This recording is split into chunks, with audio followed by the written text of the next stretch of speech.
Hello and welcome to the Gainline, Wales Online's live rugby debate show. My name is Matt Southcombe and I'm hosting today, and I'm joined by our rugby writer Ben James, who is not in Johannesburg as we'd hoped. The departure has been delayed due to the situation out in South Africa, but you get over there eventually, Ben. But for now, we get you from Cardiff, which is just as good.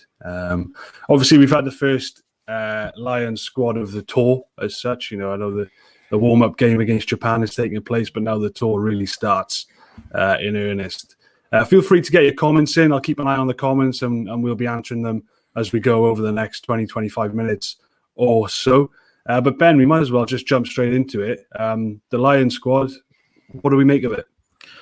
I mean, it's an interesting team. First of all, it's always lovely when you get an embargoed team 15 minutes before in terms of graphics and setting it up. So that in itself is a blessing from a journalist point of view. But in terms of the team, obviously the things that stand out, Stuart Hogg's captain, which is something of a rarity. You see fullbacks as captains, particularly in the Warren Gatland team. Rees-Zammit handed a debut. That's obviously exciting. Someone we're really looking forward to seeing on the sort of the dry, flat tracks of South Africa. Josh Adams gets another go. He'll be looking to sort of carry on where he left off last week. All Scottish halfback pair, and I did wonder whether Gareth Davis would be handed a start. You know, if anyone's been waiting for a Lions appearance for a long time, it's him. Obviously, remember he was on the bench when he was called up last time around in New Zealand 4 years ago, but didn't get any minutes. So he's been waiting a long time for that. He'll have to wait a little bit longer. He's on the bench. And then, into the pack, Courtney Lawes is an interesting one. Clearly, Gatland sees his blindside flankers in this tour as being sort of a hybrid lock, back row hybrid. We saw Tyke Byrne play there last week. Courtney Lawes this weekend. That's clearly his plan heading in for the test. So it'll be interesting to see how he goes there. Yeah, absolutely. And to touch on Rees-Zammit there, I mean, it's been a hell of a rise for the guy. 20 years old now. I think he's had 5 tries in his first 9 test matches for Wales. Obviously transferring that form from Gloucester over to the international arena. A few question marks in the autumn, perhaps, when Wales generally struggle, but an outstanding Six Nations, and now he gets his first start for the Lions. It's been quite a rise, and as you said, Ben, the fast tracks in South Africa could be interesting. Yeah, it's been a remarkable rise, hasn't it, for him? And it's funny we see that image there of him taking a high ball. I think that's going to be the deciding factor. I think with a lot of all the wingers really in the squad, you look at them all. Josh Adams is in great form. Duhan van der Merwe is really dangerous. Rees-Zammit, you can't coach the pace that he's got and the eye for the line. Anthony Watson, been there, done that, a really good player. But it's, for me, I think in South Africa, it's going to be about which two of them can not only deal with the kicking game that South Africa are going to bring, but also implement their own kicking game and target sort of the weaker areas of the South African defence. They'll probably end up with maybe Pollard and de Klerk occasionally defended in wide channels from certain situations, such as lineouts. So if the wingers in the Lions team can be strong aerially, then that's going to stand him in good stead. And that's what we're probably hoping to see from Rees-Zammit this weekend. Is we know what he can do with ball in hand, and if he gets a sniff, he can leave sort of defenders, just grasping at thin air. But it's what he does aerially that I think is really going to sort of count towards him making the test team.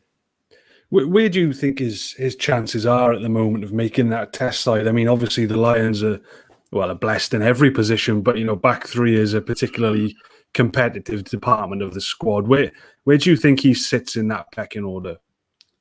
I mean, it's always sort of hard to sort of make these calls early on in the tour. I think the last time we were out in South Africa, Shane Williams was Test World Player of the Year, and yet he didn't start the first test. Hugo Monye and Tommy Bowe were the men sort of giving the nods on the wing. I think this time round, all 4 of the wingers in the squad, and 5 if you probably include Liam Williams in there. If Hogg gets the fullback jersey, I think Liam Williams becomes a serious option on the wing because of that aerial ability. They're all very evenly balanced. I don't think there's a lot to separate them. There's no sort of real standouts in the position. Obviously, they're just all very, very good wingers, and any one of them could feasibly start. And that's what makes it so interesting, is that they're all going to get chances early on this tour. Warren Gatland said so, and it's about who takes them. Yeah, absolutely. I mean, be it working for Wales Online, you tend to look for the Welsh names in the squad, and then immediately your eyes were drawn on this occasion to a fullback. Stuart Hogg is named as captain of the side that contains Owen Farrell and Maro Itoje, two guys who, heading into the tour, were probably tipped to be captains before Alan Wynne was named, and were also then tipped to take over the role when unfortunately he got injured last weekend. As it is, Stuart Hogg has got the nod. He's had a tough couple of weeks with Exeter. What do we make of that decision then? I mean, it's a big and a very interesting call from Warren Gatland. It is an interesting one.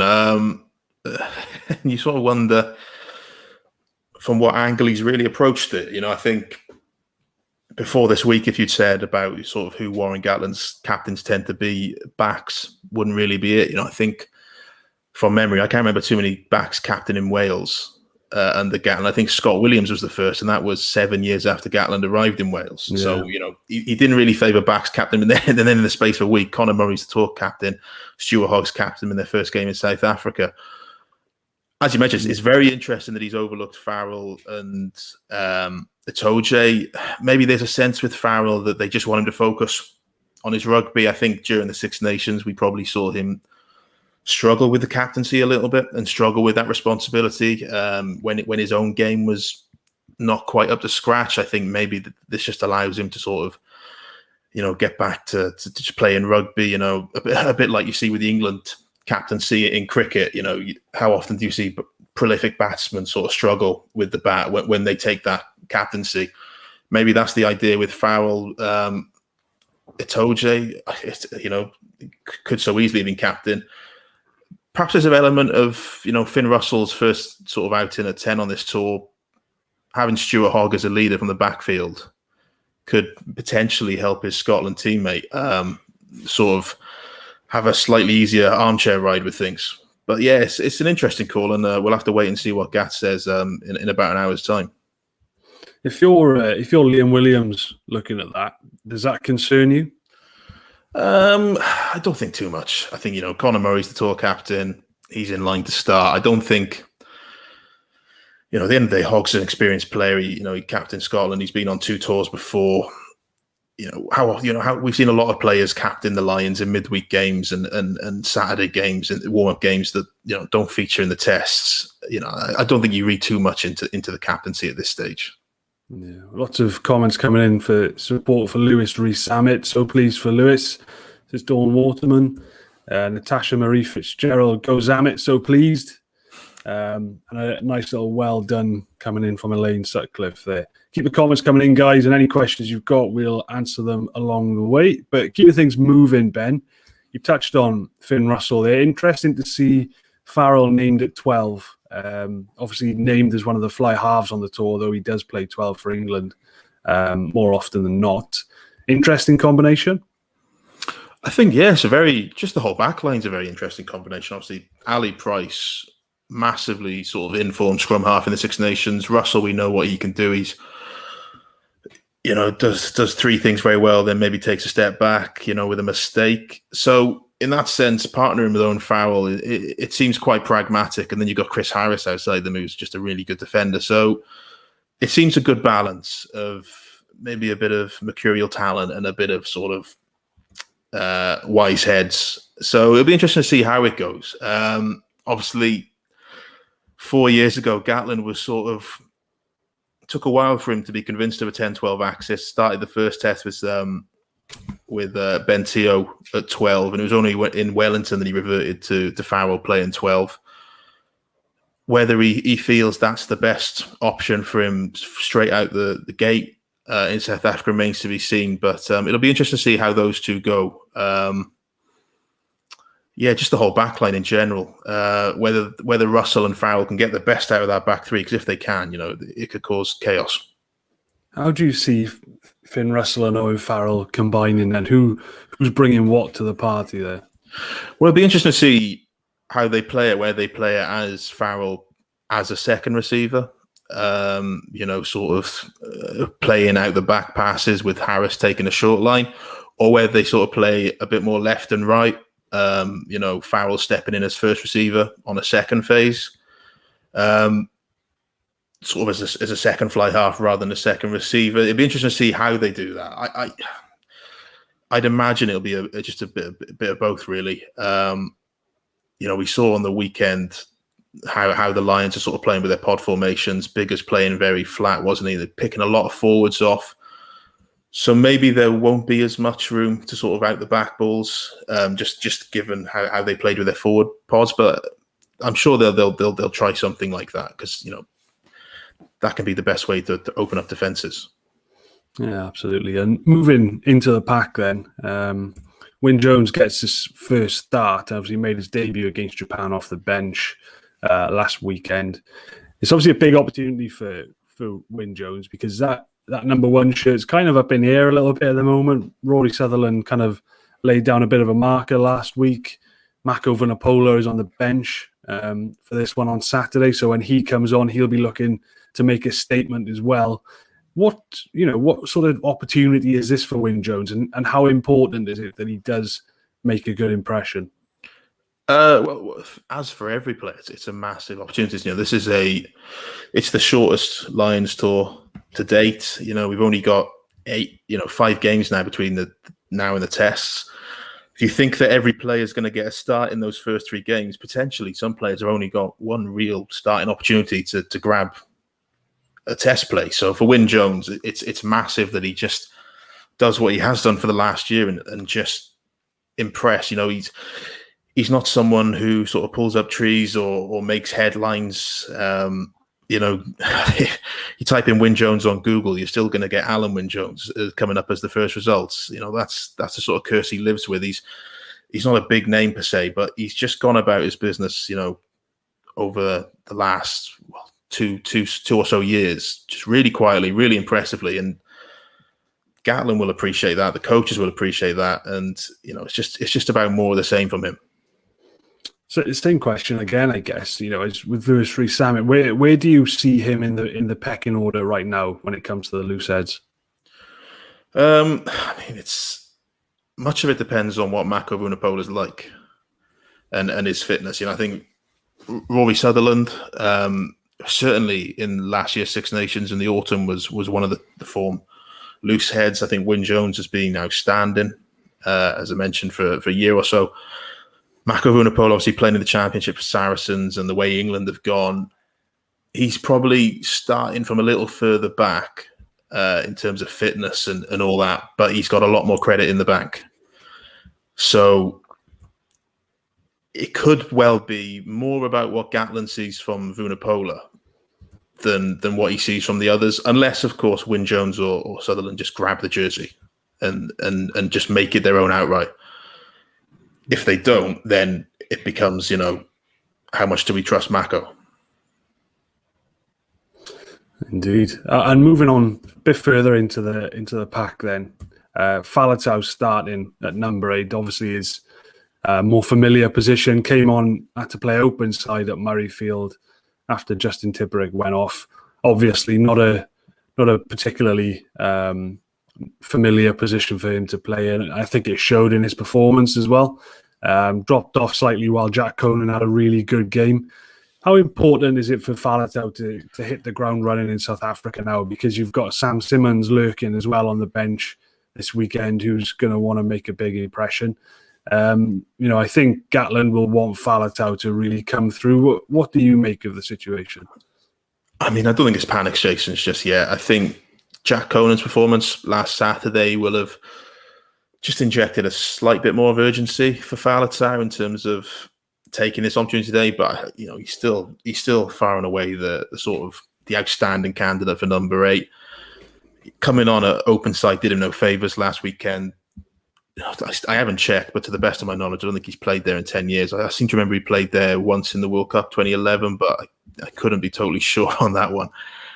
But yeah, I still think he is the outstanding candidate for number 8, regardless of what Conan did last week, what Sam Simmons does in the weeks to come. I think this is Faletau's jersey to lose. What's interesting now is how the dynamic changes, at the latter end of the autumn and then throughout the Six Nations, he worked really well in tandem with Justin Tipperick. That was pivotal to how Wayne Pivac's game really kicked on in terms of them winning the Six Nations. Obviously, Tipperick's been ruled out of the tour now with a shoulder injury. So it'll be interesting to see what sort of combinations and relationships he builds with his other back row partners. This weekend he's got Courtney Laws and Hamish Watson. Probably not going to get sort of the same relationship with a Hamish Watson as you are with a Tipuric. A lot of that came from the two of them combined now in wide channels, a lot of tip-on passes, a lot of offloads to sort of just move the point of contact and evade tacklers that way out wide. Hamish Watson certainly carries above his weight, but I don't see him sort of linking up with Faletau in that same way. Laws there as a sort of hybrid lock back row is just going to get through a lot of grunt work. He's not really going to contribute. So it'll be interesting to see how Faletau goes, because during the autumn, sort of he did get isolated a bit at times and he looked a bit of a bystander. I don't see that happening, just because I don't think the Lions are going to struggle in the pack sort of dominance in the same way that Wales did in the autumn. But forging those sort of new combinations and links is going to be the biggest thing for Faletau now. Yeah, absolutely. We got a comment coming from Roger Small. Wyn Jones, test loose head for me. For what it's worth, Roger, I certainly agree with you on that one. Looking ahead then to Saturday, Ben, difficult one to look at, but how do we see this game going? I think everyone would probably have the Lions as favourites, but what kind of performance and what kind of result are you expecting on Saturday? I expect it to be more of the same from the Japan game, to be honest. I think the line out might take a little bit of time to sort of get running. I'd certainly hope to see the same sort of attacking efficiency and the same sort of patterns that we saw on Saturday. I thought the backline with Dan Biggar sort of moving it around was really sort of firing on nearly on all cylinders at times, looked really efficient, looked really threatening, sort of great when it's sort of recycling and just, really good attack. So I'm hoping to see that. Defensively, I think things will tidy up a little bit more with Chris Harris there. Obviously, Duran van der Merwe showed Japan the edge probably one, two, or too many times. I think Chris Harris will lighten that up. Second half, interesting to see how the replacements change things. Obviously, in Lions, you tend to, with the warm-up games, the result tends to take care of itself, and then the replacements sort of not ruin the match, but they certainly change things. We're looking at the replacements, clearly either Russell or Farrell are going to make way, you'd think, around the 60-minute mark, because you've got Aki and Daly there.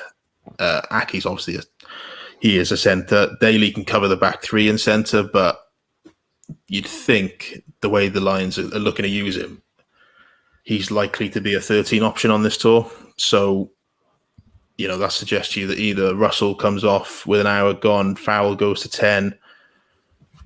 We haven't seen really Farrell at 10 so far, or, Farrell's just off in a straight switch. So that'll be interesting just to see what they do with the bench. Even in the back row, whether it's a straight sort of swap, Sam Simmons on for Faletau, whether one of them goes to 6 and Laws comes off. I think that'll be interesting to see what they do with those players on the bench. But yeah, in terms of the match itself, I can't see anything other than a solid Lions victory, to be honest. Yeah, you touched on Finn Russell. I just want to pick up on that briefly before we wrap up. Obviously Dan Biggar played very well last weekend at Murrayfield. Do you think we're going to see Finn Russell go into his box of tricks and try and sort of stake a claim to the jersey on Saturday, or do you think we'll see a slightly more sort of tempered approach? It's a tough one for Finn Russell, because Dan Biggar, the way he's playing at the minute, is bringing all the sort of conservative energy that you'd expect from Dan Biggar, all that sort of fire and grit and just general solidness. But he's also bringing a passing game that's sort of on a par with any fly half at the minute in world rugby.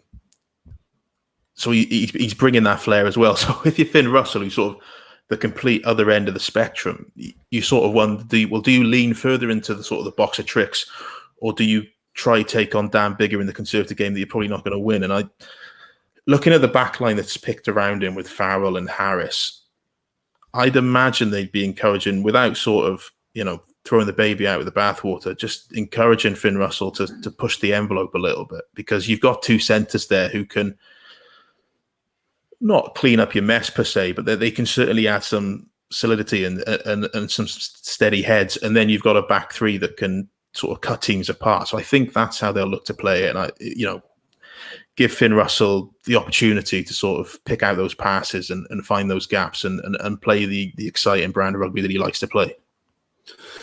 Okie-doke, very interesting indeed. And as Ben's touched on, obviously, the Lions face the Lions on Saturday in Johannesburg. But before that, there will be a press conference with Warren Gatland coming from South Africa in just under an hour's time now.